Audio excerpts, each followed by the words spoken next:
Okay. In the opening of this show, I talked about you having worked with Michael Jackson. Yes. Can you tell us about how that came about and what kind of work you did with him? I was home a Sunday afternoon in Los Angeles on La Cienega. Somebody threw a rock at my window. When I looked outside, it was Randy. Well, I had known Randy over the years, Randy Jackson, Yes. Michael Jackson's brother. Mm-hmm. So he came upstairs. What's it? My brother want to see you. I said, who? Michael. Michael? Michael want to see me? I'm the least of the individual that people want to see. I'm at the bottom of the totem pole. Mm-hmm. I went to see him, and he said he was in agreement with me traveling with him. And I told him that I would be able to help him. Yeah. He couldn't sleep. He was in a very bad emotional state. What time frame, what time period was this? Do you remember? In 2004. Okay. I was with him from February until September. Of 2004. At the ending of September, I told him, I said, you know, you're singing, you feel good, you're looking good, I'm leaving. He said, don't leave me. I said, why? He said, I want you by my side, but I have a business to build. Yeah. But I love Michael. Michael's beautiful. Yeah. Beautiful brother. What did you do for him? What I did for him was this. I gave Michael an intracellular chelation. An intracellular chelation means that I'm going to clean every cell that makes up every organ that total his biological structure. Because he was full of a whole lot of drugs, you know, the pharmaceutical drugs. Yeah. Couldn't sleep. Yeah. His nerve was shattered. So I began treating him.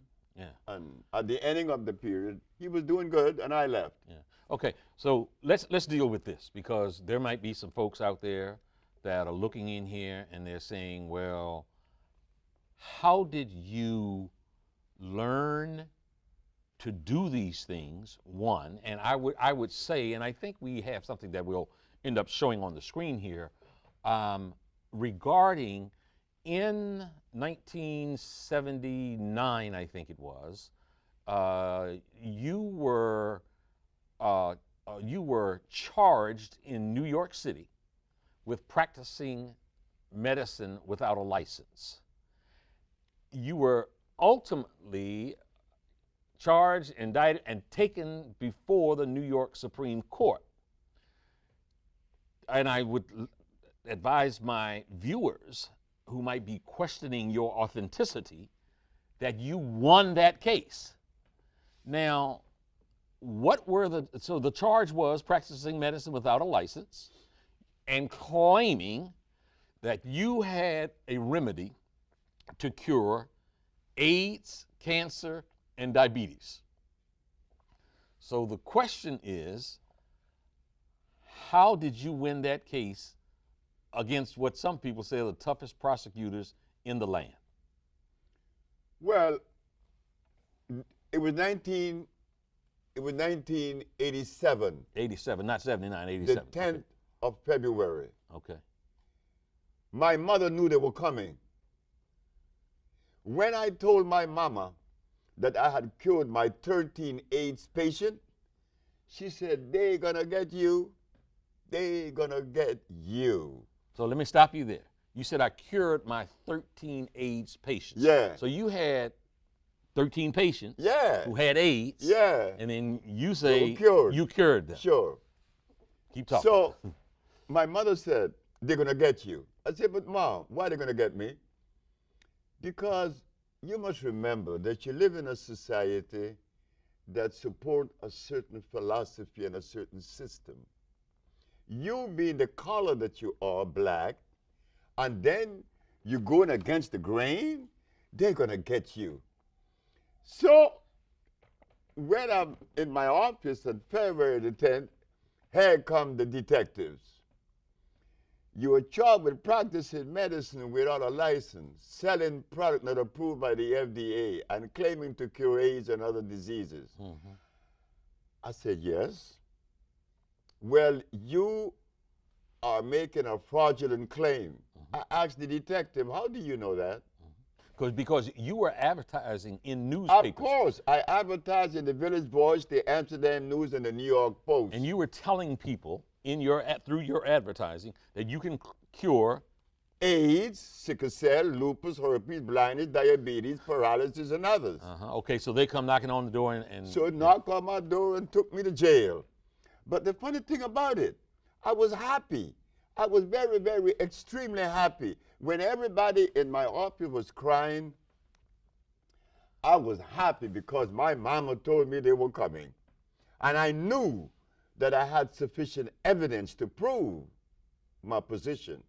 Not only scientifically, empirically, historically, and whatever way they would desire. So while I was in jail, I'm saying, I wonder what defense they would have against me. Yeah. I would like to know. But I didn't blame the Attorney General, Mr. Robert Abrams, because why should he accept from me the statement that I cure AIDS and sickle cell and blindness when no one else has ever made those claims? The man had a right to arrest me, but he was making a mistake. So I'm sitting in jail, and I'm happy. When I got out of jail and when I went in front of the judge, I asked 3 questions. And they were? They were, Your Honor. You defended yourself? Of course I did. Okay. Your Honor, is it a fact that the Holy Bible teaches that the herbs are for the healing of the nations? She said, yes. Is it a fact that science shows that the human body is carbon-based, and to complement a carbon-based body, you must have a carbon-based substance to complement it, because the body only accepts the substance through the process of chemical affinity. Chemical affinity is important. It's an electrical transfer. Chemical affinity. Okay. The body could only accept what it is made of, not something new or alien to it. Last question. Your Honor, is it a fact that the father of medicine, Mr. Hippocrates, the man that established the principle of medical science today, cured every disease known to man? Did he use herbs or chemicals? She said, herbs. I said, thank you very much. I rest my case. Okay. Go ahead. So I understood that the state were unprepared to defend itself. They were unprepared because in the past there was 2,781 cases that came before the Supreme Court and lost. I won. Not only did I prove scientifically, but I had the diagnostic sheets, and I do have them today. And those diagnostic sheets didn't come from me. They came from their school, their American medical accredited school. Did I read it correctly where there was some requirement for you to actually bring patients, a patient into court from each of those maladies, and that you brought multiple patients in court who, one, testified themselves, and that you had medical records, one showing that they were victims of the disease, and then showing that it had been cured by one doctor, and then a second doctor verifying what the first doctor had said? Yes. We have to remember this, that whenever you make a statement that goes against the grain, you better be prepared. You better be prepared. The judge said that I had to bring one of every patient that I had cured, and there was one that said others. The others was a man that came from Italy. He was paralyzed. But I was supposed to take 9. I took 77. You took 77 patients in court with you? That's correct. But I knew that my brain was not the same as your brain or any other brain, right? We're unique. Yeah. So when I make a statement, they're going to take my statement and pit it against philosophy. It doesn't fit. I represent an entity that isn't philosophical. And that entity is? Well, it's an African one. I'm an African. And we have to remember that. You see, we think that we could take a philosophy out of Europe or China and inculcate that into the African brain. It does not resonate. It cannot resonate. You cannot be yourself when you've been adulterated. Being that I am an African, I'm going to look at things the African way. And the African way seems to reduce things to the least common denominator. And guess what I found? That there's only one disease, not 2, not 3, 1. When I opened my big black mouth and told the judge that, oh my God. What did you say? I said, Your Honor, there's only one disease. And what is Could that? you substantiate that? Okay. Of course, I'm not going to just deploy a bunch of empty words. I represent a country. I represent a people. I represent a race. And I represent myself. I'm not going to undermine myself. There's only one disease. The judge said, what is it?